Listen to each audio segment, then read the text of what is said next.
The more difficult the skill is to achieve, the more challenging the task, a task that is nevertheless accomplishable, the greater is the experience of flow. Now, after school can provide flow experiences for children. The youngsters in this slide have been practicing hip-hop from elementary school in an out-of-school program. Obviously, they've been doing it for years, and I don't need to say, are they experiencing flow to you all? This program exemplifies what I'm talking about. After-school programs don't have to provide everything. This particular program has dancing, it has computers, and it has drum playing. These girls have been guided by a highly caring, understanding mentor from elementary school on, who's taught them, and they've won awards all across the state and the country. And this program is in a small town called Kingston. It's about 90 miles north of New York City. It's a struggling city. It's 15% African American, 7% Latino. There's a white middle class. And then most of the population is rural white people who have been left behind by the outsourcing of industrial jobs. They did a program at a middle school during the summer in reading. It had 2 hours of English instruction by high school teachers and 1 hour of enrichment. The attendance was 100% every day. And that made such an impression on the school district that the school district, the Board of Education, the mayor got together with his community center and said, we need to build a building to do enrichment all day long. To raise that kind of money, they had to put a bond out there. And it passed about a month ago. The people of that area voted a large bond to build this building. And I cite that because the more forward-thinking foundations like Wallace and Packard say, if we are going to bring enrichment activities to scale, you need to have collaboration in the cities at a high level, civic level. And they did it in Kingston. I'm going to end up with two subjects. A discussion of what seems to me to be the most exemplary after-school program in the world, and a brief comment on the fundamental philosophy that I believe underlies this. El Sistema is a total immersion after-school program in classical music that has been taking place in Venezuela for 35 years. The program was founded in the early 70s by Venezuelan musicians who felt that the classical music stage was dominated by the elite and by Europeans. And so they said, we're going to have our own orchestras in our own neighborhoods. And they saw this way of teaching music as a social reform. Remember, we're talking early 70s, as well as a way of teaching kids classical music. And that dream has come true. The success of this effort is incredible. Today, any child, whether they're from the slums of Caracas or from the middle class or from the most wealthy, who wants to, can join up in kindergarten and start learning how to play an instrument. There are over 100,000 participants in that program right now.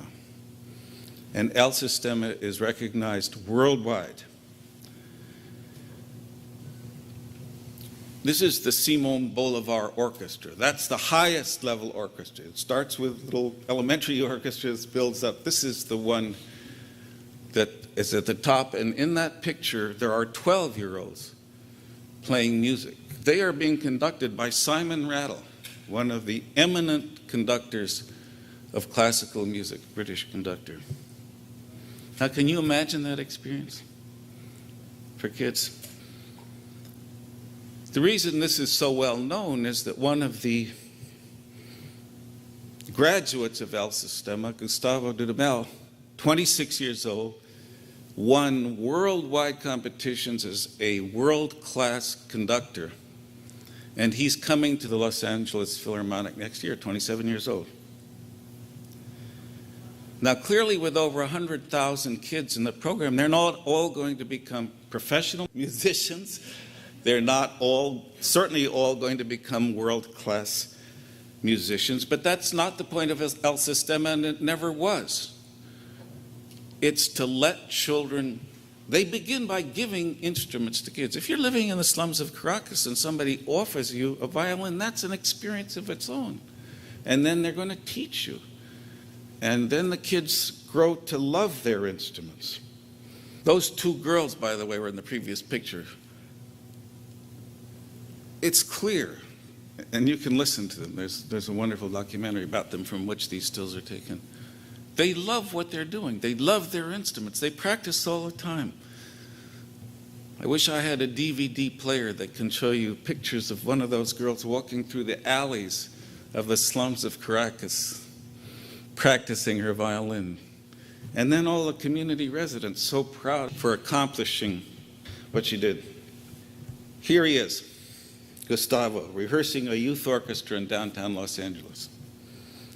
All kids from nearby low-achieving schools, all from difficult environments. Now, what could be a more meaningful experience to these children and their teachers? And if you look closely, you'll see that the teachers are sitting next to the kids that they mentor in this picture.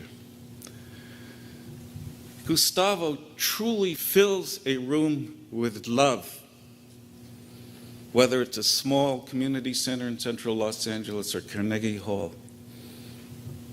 The love of what he's doing, of the kids, of the music, and it comes across. The genius behind El Sistema is Dr. Jose Antonio Abreu, and I want to give two quotes from this great teacher. First of all, what Dr. Abreu said about an orchestra itself. He said an orchestra is a community where the essential exclusive object is agreeing with itself. Therefore, the person who plays in an orchestra begins to live the experience of agreement. And what does the experience of agreement mean? Team practice, the practice of the group that recognizes itself as independent, where everyone is responsible for others and others are responsible for oneself. Agree on what? To create beauty.